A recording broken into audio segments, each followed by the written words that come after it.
Cockroach শব্দটা শুনলেই সাধারণত মানুষ বিরক্ত হয়, কিন্তু সেই ককরোচ নামেই এখন সোশ্যাল মিডিয়ায় ভাইরাল এক নতুন রাজনৈতিক আন্দোলন, ককরোচ জনতা পার্টি বা সিজেপি। মাত্র কয়েকদিনের মধ্যেই লাখ লাখ মানুষ এই ট্রেন্ডে যোগ দিয়েছে।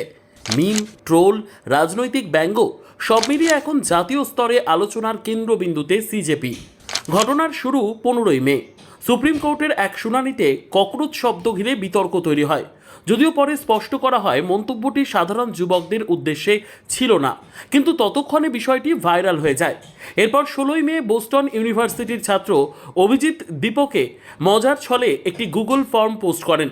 সেখানে লেখা ছিল, বেকার অলস সারাক্ষণ অনলাইনে থাকা এবং প্রফেশনালভাবে অভিযোগ করতে পারলেই সদস্য হওয়া যাবে। আর সেই পোস্টটি রাতারাতি ভাইরাল হয়ে যায়। জন্ম নেয় ককরোচ জনতা পার্টি।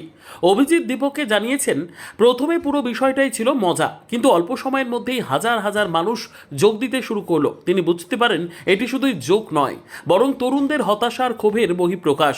ককরোচ নাম কেন? সিজেপির মতে, যদি যুব সমাজকে ককরোচ বলা হয় তাহলে সেই পরিচয়কেই প্রতিবাদের প্রতীক বানানো হবে।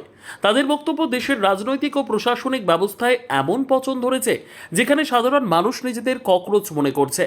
সোশ্যাল মিডিয়াতেই সবচেয়ে বেশি জনপ্রিয় হয়েছে সিজেপি। ইনস্টাগ্রাম, এক্স, মেমে কালচার আর জেনজি হিউমার ব্যবহার করলেই ভাইরাল হয়েছে এই আন্দোলন।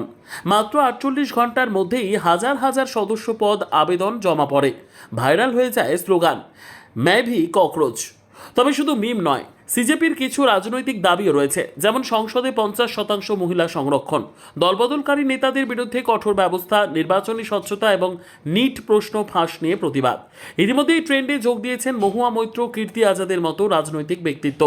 এখন সবচেয়ে বড় প্রশ্ন, ককরোচ জনতা পার্টি কি শুধুই সোশ্যাল মিডিয়ার ট্রেন্ড, নাকি ভারতের জেনজি প্রজন্মের নতুন ডিজিটাল রাজনৈতিক আন্দোলনের শুরু?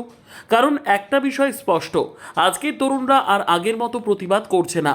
তারা এখন মিম, ব্যঙ্গ আর সোশ্যাল মিডিয়ায় ভাষায় নিজেদের ক্ষোভ প্রকাশ করছে।